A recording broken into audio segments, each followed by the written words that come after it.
Okay, hello chess players. Today we're going to be going over the King's Indian defense, beginning with d4, knight f6, c4, g6, begins the King's Indian.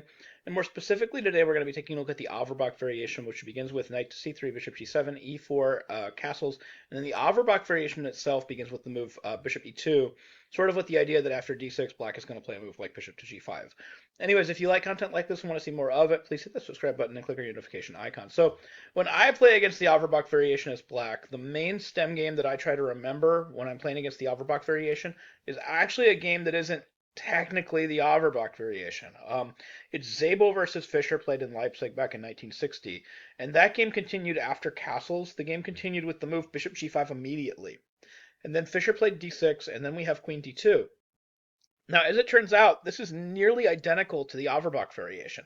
As it turns out, Zabo's idea was actually to bring his bishop to d3 instead of e2, which in reality saves a tempo on the main line of the Averbach, at least in the way that Zabo intended to play it. So Zabo's idea actually wasn't all that bad. Because right here, Fischer plays c5, and then after d5, e6, Zabo plays bishop d3, and then after e takes d5, knight takes d5. Zabo's idea is to hold the pawn on e4 to sort of make knight takes d5 possible. And to understand why this doesn't work in the mainline Averbach, we'd have to go to like castles, bishop e2, d6, bishop g5, c5, d5, e6. You have the same line. If you try the same thing, like if you play queen d2 takes and then knight takes, that pawn on e4 is hanging. Now, you don't have to defend it like right away. Like knight takes e4 doesn't work right away. You know, if knight takes e4, we have bishop d8, knight d2, and then at the end of that, knight c7 traps the rook on a8. But what black can do is black can play the move knight to c6, and now knight c7 is no longer a threat. So now the e4 pawn is in fact hanging, and according to the engine, white has nothing better than to two-step that bishop from e2 to d3 to defend that pawn. So clearly this was Zabo's idea. He wanted to take on d5 with the knight, but he needed that pawn on e4 defended. So Zabo's idea against Fischer was actually kind of clever. It just didn't work out. The whole point is again is after knight c6, knight f3. Now we can take on e4. Like knight takes e4, bishop d8, knight d2 is going to be winning for black. Black is just up material here, and there is no counter threat of knight c7. So anyway, so this was Zabo's idea. So going back to this, after we have this basically same idea, bishop d3, e d5, knight d5, and Zabo has managed to play knight d5, but he's holding onto that pawn on e4. We have our stem game for the Averbach because it's basically the same thing. We're playing if we can play against the Averbach down a tempo in this situation, we can certainly play against the Averbach up a tempo. So this is how Fischer played against the Averbach back in 1960. So we have bishop e6, knight e2, bishop takes d5, e takes d5. So now this is kind of a curious position. Like if you put this position in the engine just gives equality, or maybe even very slight edge white. It's hard to say. It depends on which engine you run and how long you let it run or whatever. The pawn structure is relatively symmetrical. Everybody has like the same open files to work with. Everybody has the same open E file to work with. But the reality is I think maybe black is just better in these positions.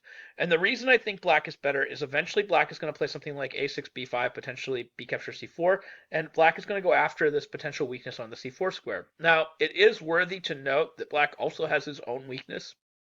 He has a weakness on d6, but this is kind of easily defended. This dark squared bishop controls dark squares, and that pawn's on a dark square, and we're also defending it with our queen. It's hard to double up an attack on that weak square on d6, whereas going after this queen side with either a6 and b5, or as we'll see with moves like queen b6, just doubling up on that pawn with the queen and the bishop, is a very real possibility. And it's something that's kind of hard for white to meet, and white can actually get into a lot of trouble.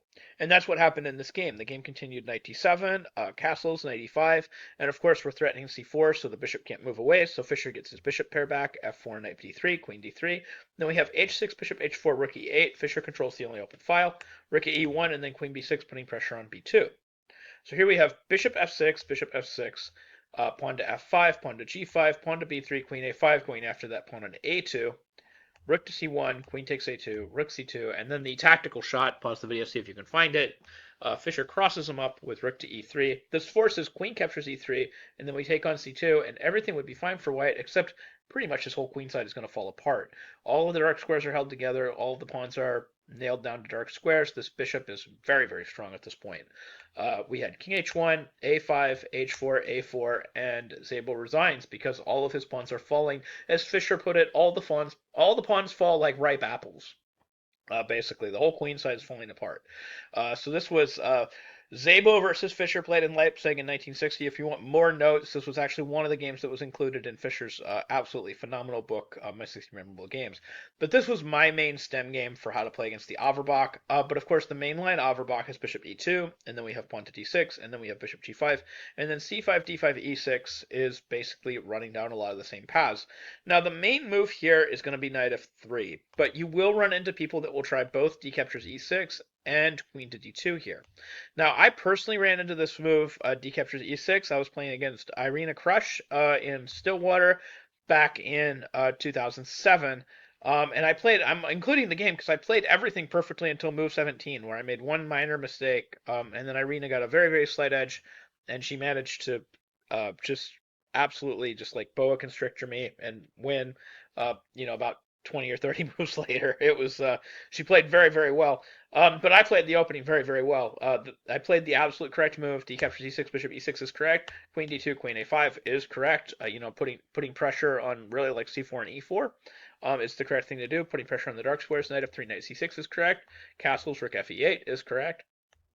h3, knight d4. Again, I play the correct move. Knight takes d4, e takes d4. So everything's going great. Knight d5, I play queen d2, knight f6, bishop f6, queen d2. Rook ac8, gaining a very important tempo. Rook ac1, and up until this point, I have done everything perfectly. It's move 17. I haven't made a mistake. I made this one little error. I played this mistake here. I played bishop g7. Irina immediately played bishop d3. She got a very slight edge, and she was able to press that, and eventually she won the game roundabout move 40. That was Irina Krush versus Robert Plunkett, Stillwater 2007. But what I learned from that is uphill here, I did everything right. I should have just played, instead of bishop g7, which was pointless, the correct move was pawn to d3, which I guess everybody saw except me. She pointed it out right after the game as well. She was like, I thought you were going to play d3, and I thought the game was just going to end in a draw.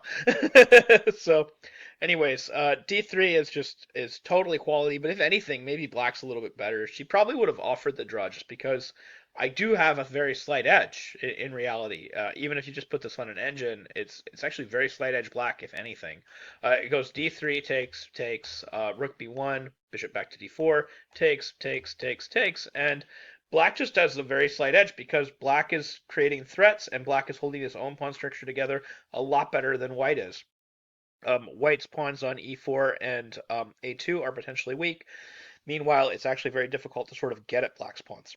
So anyways, the legitimate result of this game should have been a draw, and that's sort of what I learned from this game. So anyways, so going back, e6, people will try, like I said, people will try d takes e6, people will also try queen d2.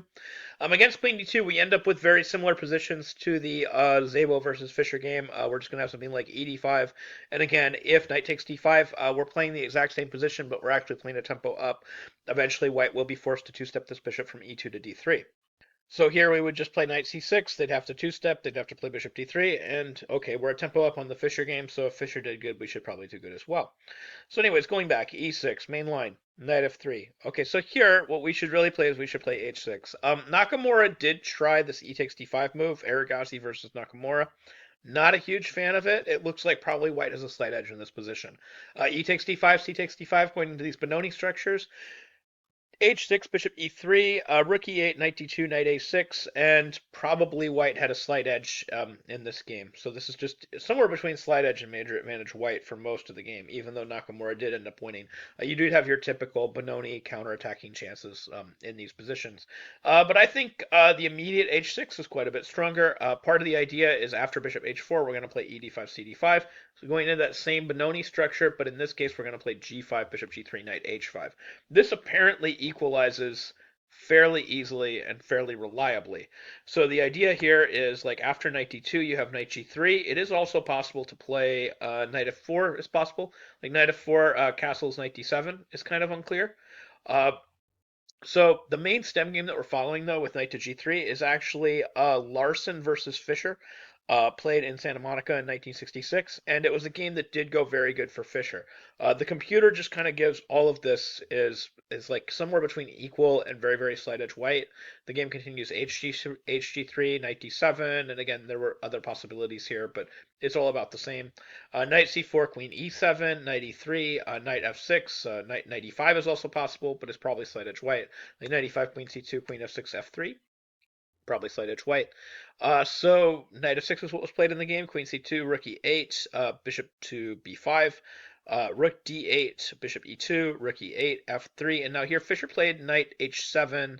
Other moves are of course playable. It is possible to bring this queen to e5, for example, is another move that can be played. But again, nothing wrong with Fischer's moves. The computer gives everything is about the same assessment. So knight h7, we had g4 here, knight f8, a4, knight g6, king f1, rook b8, bishop to b5, rook to d8, and then at this point, up till this point, the position has just been relatively equal, maybe even just very slight edge white. And white makes kind of a big mistake here. He plays this move knight to f5. And of course, the reason this move is a mistake is Fischer can just play bishop captures f5, and according to the engine, this is already slight edge black. And after one further error, after the move e takes f5, it's already major advantage black after the move knight to e5, centralizing this very powerful knight. So anyways, from here, Larsen centralized his own knight with the move knight e4, and then Fischer played a6. Larsen made a further mistake. He played bishop e2, and then Fischer got a decisive advantage after the move knight to d7. So in this position, White's dark squares are becoming incredibly weak, and eventually he's going to succumb to an attack against his king. So the game continued rook e1, knight back to f6, knight to c3, queen to d7, a5, rook to e8, king f2, queen c7, rook a1, pawn to c4, going after the c5 square. Larsen sidesteps that. He plays king g3, and now the queen is, of course, going to try to redeploy via e7 at some point down the road. But Fischer first just starts infiltrating in the dark squares. He plays rook to e3, and then we have queen to d2, and then we have rook on b to e8, rook h1, and then h5, again just going after that king. Bishop f1, and then the super move, knight takes g4, taking advantage of the fact that the pawn on f3 is in fact pinned. So Larsen tries his best. He plays rook e3, and then we have king h3, and then the queen redeploys finally to the dark squares via queen e7.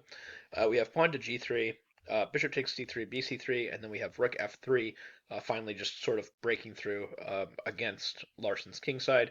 We have rook e1, rook e3, rook takes e3, queen e3, queen e3, knight e3, and the position is simplified. And I mean, it is a boring way for such a great attack to end, but all of Larsen's pawns are hanging at this point, so he just resigned. Everything is going to fall.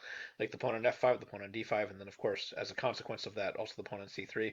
The only pawn that White can really get in compensation is either going to be the pawn on c4 or potentially the pawn on h5, just depending on how Fischer wants to play it, and then the depending on how Larsen wants to play it, and then, of course, the other pawns are going to fall, and we're going to make a queen, and it's going to be an easy win. So anyways, that's basically how we should play against the Averbach variation. Really, Fischer figured all this out for us back in the 1960s. I follow pretty much all of Fischer's games when I try to play against the Averbach variation. I don't think the theory has changed all that much. I think we can kind of go down the route that he went, playing these Benoni type structures. When we're gonna get basically one of two pawn structures, after they play bishop e2 d6, and then we play something like this. When we take on d5, we're basically getting one of two pawn structures. We're either getting the pawn structure where they take with the pawn with the e pawn, or they take with the c pawn. We're either going to be getting that Benoni type pawn structure, or we're going to be getting the other type of pawn structure. And again, the one little move order nuance here is you should be playing h6 before you play e takes d5, because you do want to push that bishop back in case of cd5. So you do want to push that bishop back, and you would prefer to play this. The engine prefers this more. This is apparently the better line. So anyways, I hope you found this video helpful. I hope you learned something new about chess, and I hope you can use some of these ideas in your own games. Thank you very much for watching.